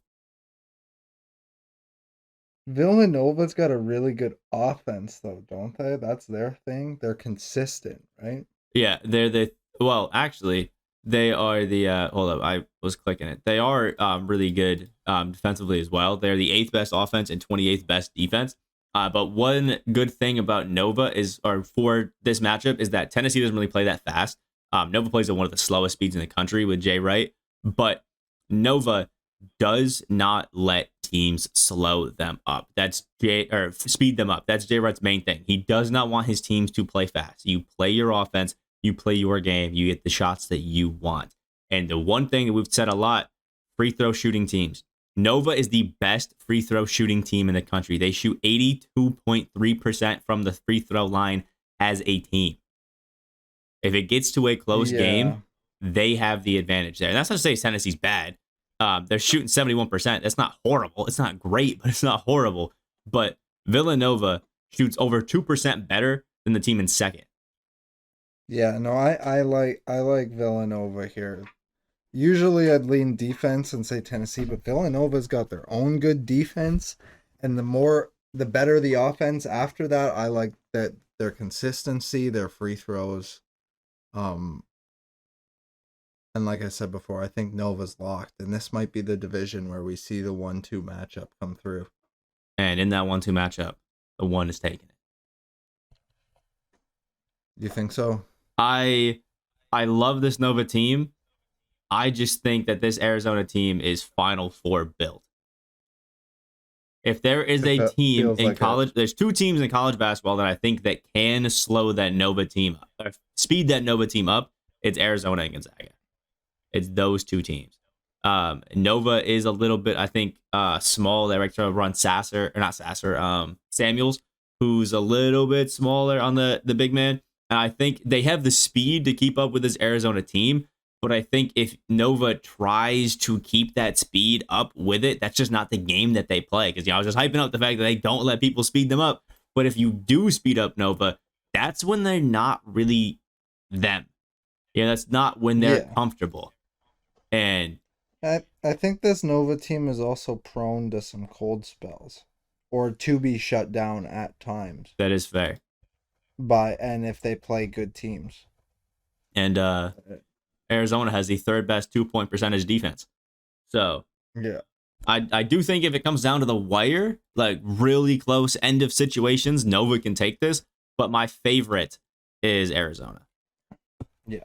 All right. Midwest Division, our final division out here. It's looking juicy. Who do you think's winning? Kansas or the winner of Texas Southern and Texas A&M Corpus Christi? The latter. Oh, Corpus Christi? No, Texas or Kansas. Let's go. San Diego Creighton. San Diego Creighton. San Diego State and Creighton.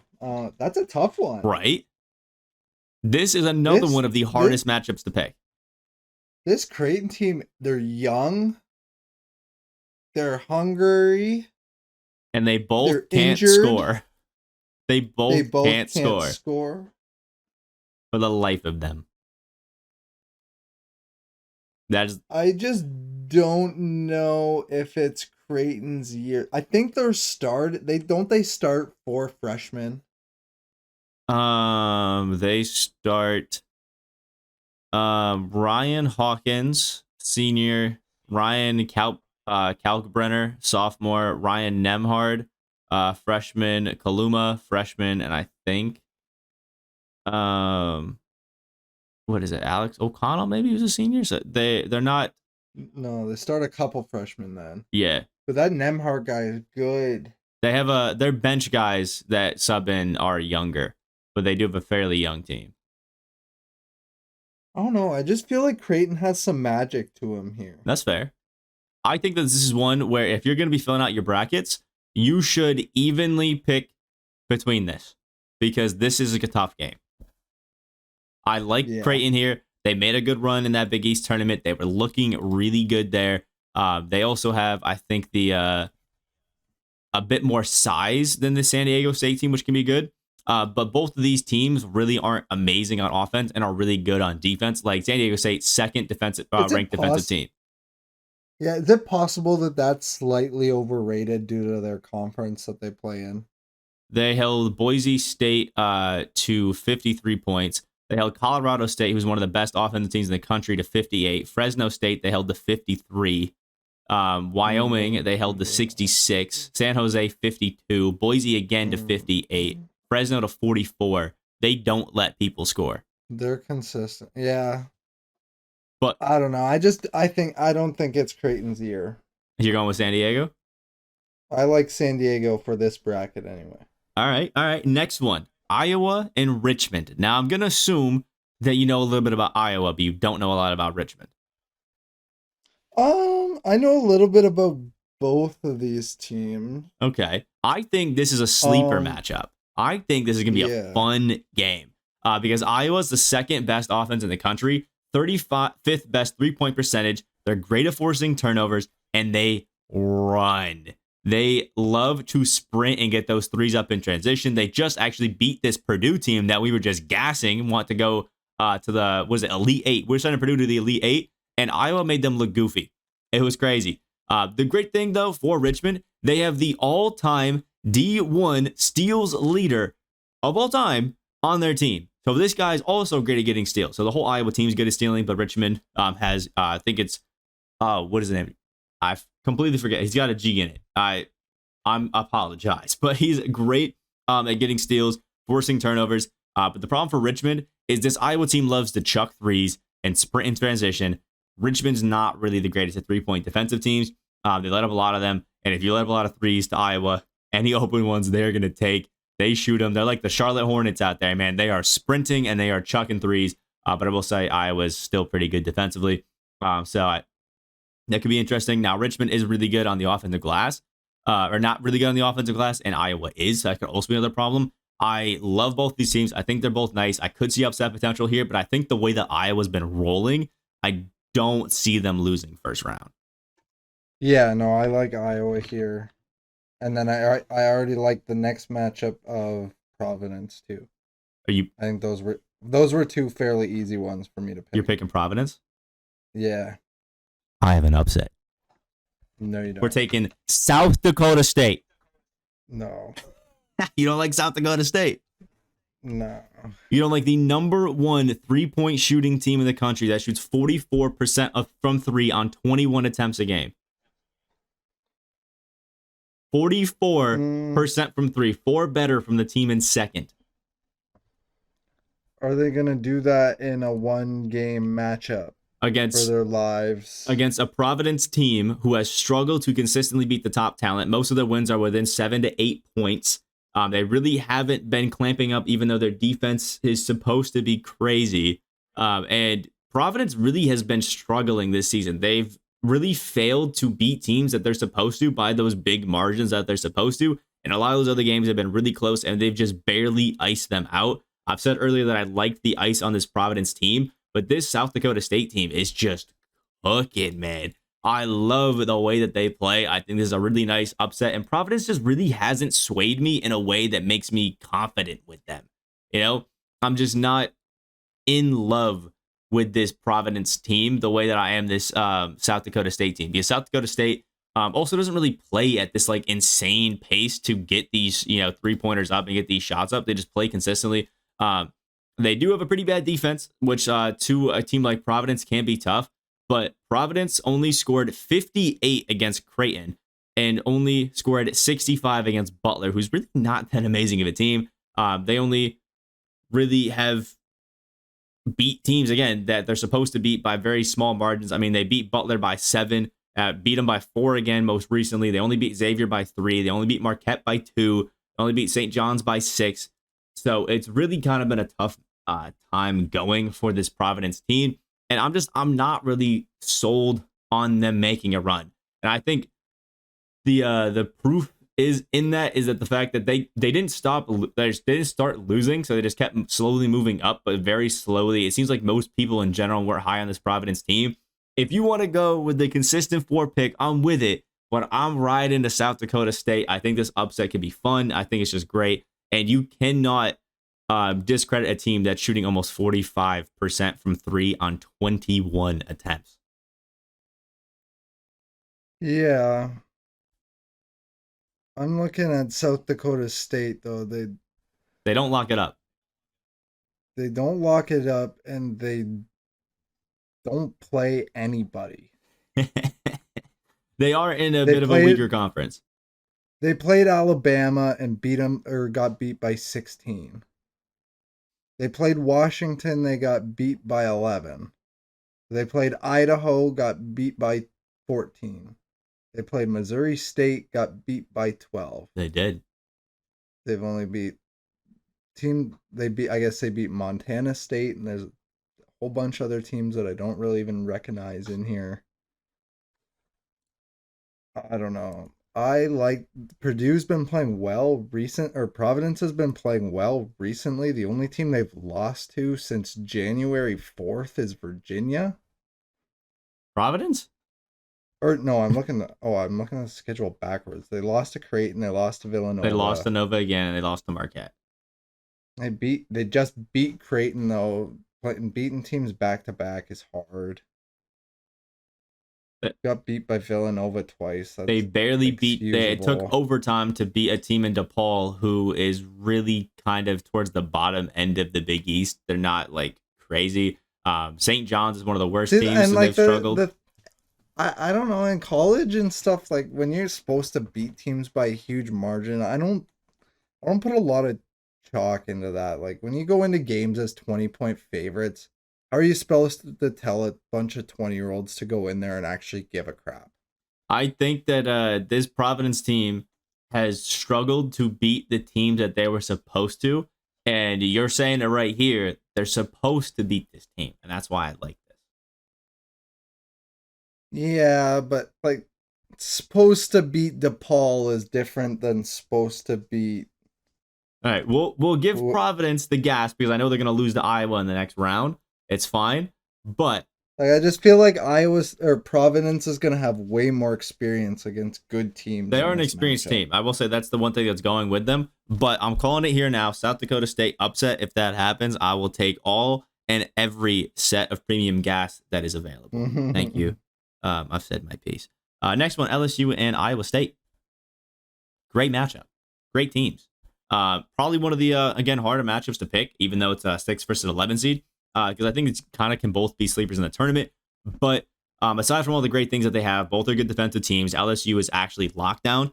There's just kind of one thing that I'm sticking with LSU. It's the same reason that I didn't love Memphis. Memphis turns the ball over.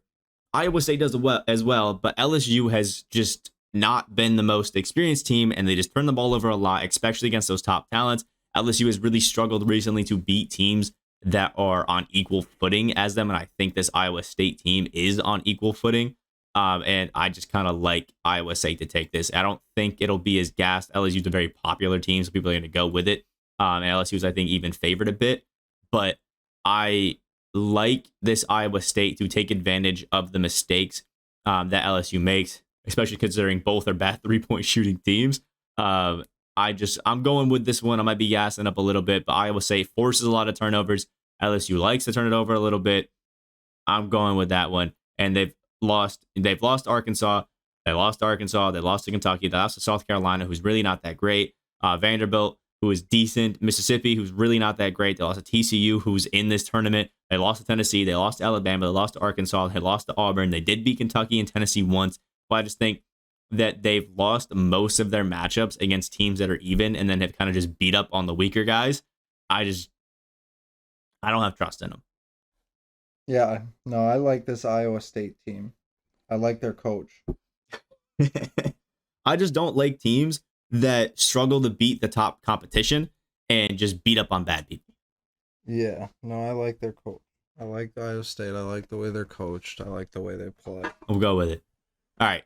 This is one that I'm extremely biased towards because I've gone and I've worked, a game or two for this team. I've gone there. I've seen this team, firsthand from like 2 feet away. I've interviewed some of the players on this Colgate team, and they're a really great team. But I'm really biased, and I feel like that's kind of intruding with how I can really realistically look at this matchup. I do think that Wisconsin can win this, but the thing with Colgate is if you don't guard the 3-point line on this team, they are so good at sharing the ball, passing it around, and just doing whatever they can to make sure that it works, that it's going to help. They are second in the country in 3-point percentage. They shoot 40% of the team. They always pass it around. They're one of the most unselfish teams that I've seen in college basketball. When we did some of the interviews with the players after it, they said that they're always looking for the next shot. They rarely ever take that first one that is open, but they have a really tough matchup against a Wisconsin team that most people are saying could be a Final Four potential team. And it's just kind of tough, man. I mean, Wisconsin has a great strength of schedule. They've played around with really good teams. They're a really good defense. They're pretty solid offense. I just think that the only way that this Colgate team is if Wisconsin comes in and they underrate how Colgate can come out and hoop against them. But it is what it is. As Colgate proved early in the season, like Syracuse, they let him get a few open threes, underrated him, and they absolutely torched him. Ferguson, or Fergie as his nickname is, I love it. On Colgate is great, but I think that Wisconsin is winning this game. I'm just personally going to be rooting for Colgate. Yeah, I think I don't know. Colgate's been playing a lot better coming into this game. Wisconsin's lost their last 2 games. Colgate's won a whole whack of them straight. Don't I don't know. I'd probably take Wisconsin to win this match, but I might, when the time comes around, bet on Colgate to cover the spread. I'm actually a really big fan of this Colgate. I didn't want to because I'm a Cuse fan, and I'm going down to another place in New York, another college that beat us earlier in the season. But these guys haven't lost since January 8th. Granted, they are in not a great conference at all, actually. I think they're actually in a worse conference, just if you look at the overall rankings, than that South Dakota State team was that I was gassing. But, but they've just been playing so well. 40% from 3. I do like them to cover that spread. I just think that Wisconsin's probably taking this game. I hope that Colgate wins. I will be personally rooting for them, but I think we're going to be seeing Wisconsin face off against Iowa State. We do kind of need one big dog fallen, though, don't we? I had it, and you told me no. You told me no. You didn't like it. This is a possible another big dog fallen, you don't think? I don't know. I think so many people are so high on this Wisconsin team that I at least see them getting out of the first round. But if you want to pick the Colgate upset and stick with my bias, I will go with it. I'm not going to say no. I'll ride it. That's fine. I'll go with toothpaste to go to the Sweet 16. I just don't like. Wisconsin just doesn't look like they make any plays on defense. They don't steal the ball. They don't block shots. They play good defensively, stopping people, like efficiency wise. They're okay, but it's not like they're gonna like. It's not like they play crazy defense that's gonna stop this Colgate offense. The Colgate offense has 4 players throughout the entire season that have scored in double digits, and all of them are near 40% 3-point shooters. This team has options. They pass the ball well. They are going to capitalize on mistakes that you make, and they just play smart. They have good backup options. They're a deep team. I think that Colgate is a great team, honestly.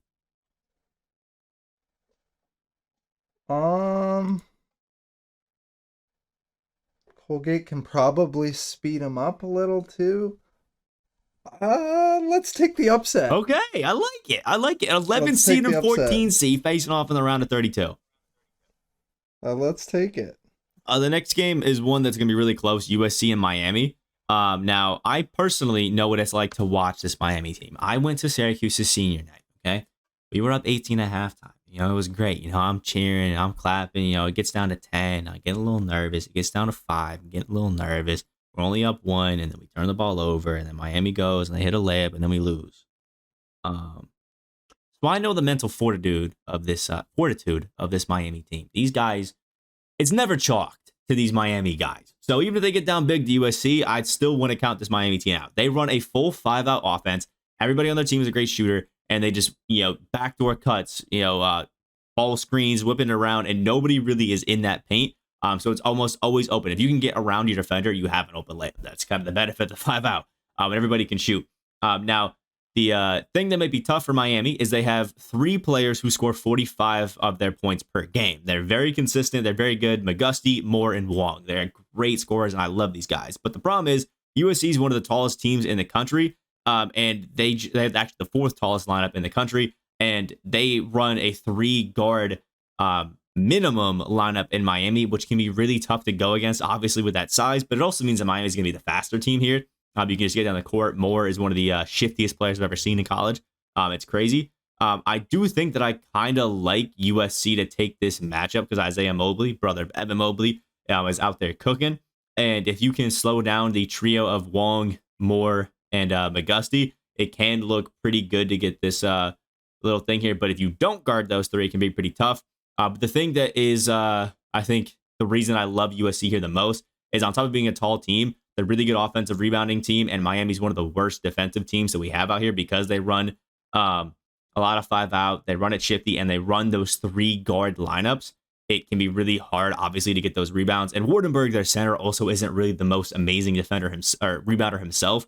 So if this USC team can just force themselves onto the boards, I see them taking this one pretty easy. But again, it's never chalk for Miami. Yeah, no, I like teams that run 5 out offenses, especially against bigger teams, because that'll space them out on the floor. But if you can't rebound the ball, that's an issue. Big issue against a team that tall. Yeah. Are you with it? I want to say Miami, but I like USC's size in a bigger matchup. I think USC. All right, and the next one will be easy for us, Auburn. Yeah. Jacksonville State, you're great. I will say one thing about Jackson State, and it's completely unrelated to basketball. Yeah. It's possible that they have an unrelated miracle run due to Deion Sanders' Magic signing the number 1 football prospect out of the high school class last year for however millions of dollars with Barstool. You look good for him. Kansas, San Diego State. Kansas. I love San Diego State's defense, but if you can't score against a Kansas team who can also play defense and is really good at scoring, no chance. Iowa, Kansas Providence. easy. I said this earlier. I am riding all the way on Iowa. I had South Dakota State beating Providence, but then losing to Iowa in a battle. The reason I think I like that one as well is because Iowa is a running gun offense and South Dakota State's a running gun offense, and both of them chuck threes. And I just think that game would be so fun to watch. But I think Iowa here against Providence is Iowa's essentially South Dakota State that plays in a harder conference. Yeah, no, I have Iowa here as well. Iowa State and Colgate. Are we going to have a 14 seed sneak into the Sweet 16, or is Iowa State going to take this one? No, I think Iowa State takes it. That's fair. I think Wisconsin has a better matchup against Iowa State than Colgate does, but it's fine because Auburn's going to beat USC and then beat Iowa State.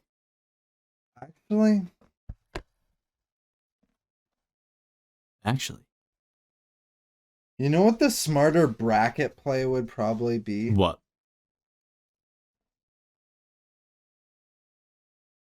Is picking Wisconsin, because if you pick Wisconsin, does you think Wisconsin would beat Iowa State? I think that Wisconsin can beat Iowa State. I think that Colgate really doesn't have to. I think Colgate can do it. I just think that Wisconsin has that better matchup. So for if we're trying to pick a better bracket percentage, if Wisconsin beats Colgate, they're probably going to beat Iowa State. So it would just make sense to pick them into the Sweet 16. That is fair. So we can. I don't mind changing that Colgate pick. But you got to think as well. Iowa State is a team that is prone to turning the ball over, just like LSU, just slightly less. Colgate's a team that doesn't turn the ball over. And if Iowa State is turning the ball over to a team that shoots 40% from 3 and has 4 guys who shoot like 35% from 3 and above on those fast breaks, you could think that Colgate can take that one easily as well. On paper, Iowa State is a better matchup, but if you just think about how a game can go, Colgate can take that. The thing I'm kind of thinking is we don't really have any miracle run from anybody. Like our brackets are pretty. Whoa! We have Vermont going to the Sweet 16. Yeah, like we have Vermont, but then after Vermont, we don't really have anyone else. All right, Colgate's going to the Sweet 16 against Auburn. I've made the decision. Fair enough. I had it, but you didn't. Oh, I didn't have it. I had South Dakota State. You didn't gas it. I've been meaning to say this for a few minutes now, but the West, the South, and the East, they feel fairly straightforward. The Midwest, But you this think you got some Midwest mix? feels like it could be a complete crap show. See, I had the mix in there. You didn't like my South Dakota State pick. I'm kind of tilted on that. I'm not gonna lie. I keep going back to it because it makes me upset. But I'll take an upset with Colgate. Yeah, we'll go Colgate. It's okay though because Wisconsin and Auburn and Iowa State were all gonna lose to Auburn anyway. Who's USC or Auburn? Auburn. Auburn against Colgate. Auburn and Colgate. Auburn. And then we have who's facing Auburn, Iowa or Kansas? That's the question that we all may ask at one point. I don't know. What are your thoughts? I like Iowa a lot. But I've also recently been tuning into some Kansas games despite my deep-filled hatred for Kansas through and through. I just don't like Kansas. You know, they get all the top recruits and then they try to boast like they're really all that crazy. It's like, is it really that hard to win when you have 3 of the top 5 players in the country? Not really. But anyway, Iowa, I just think that the way that they sprint out there is absolutely crazy. Just having fun with it. These guys are playing some of the best basketball they have all season, only losing to Illinois by 2 and Michigan by 5. Honestly, good company to be in, if we're being honest. And they did just beat Purdue by 9. I think that this Kansas team, though, is just really good. Ojai Abaji, I think that's his name, on Kansas. I think it's how you pronounce it, at least, is just a demon. And I think that Kansas's defense is better than Iowa's to carry them a little bit, and they still have just as good of an offense. So I think that Iowa can be a little bit too over-reliant on the 3 ball. And in those scenarios, I think Kansas has the better options inside. But I would love if Iowa win this. Yeah.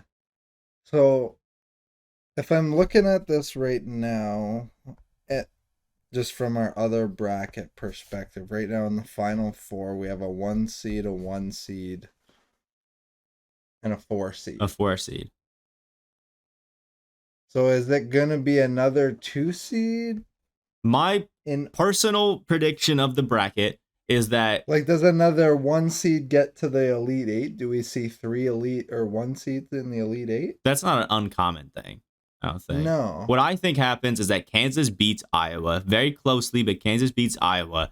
And I personally love the rim protection that Walker Kessler brings to Auburn. He's a leading shot blocker in the country. They have a possible number 1 prospect out there in Jabari Smith. They have really good shot creation. They can sometimes take some very hard contested shots. But I think I like this Kansas team too, but with Walker Kessler in there guarding the rim for Auburn, as well as Jabari Smith, who's also really good rim protector, you have 2 people on that front line to play good defense, as well as I always forget people's names. The 3rd guy on the team, I love him as well though.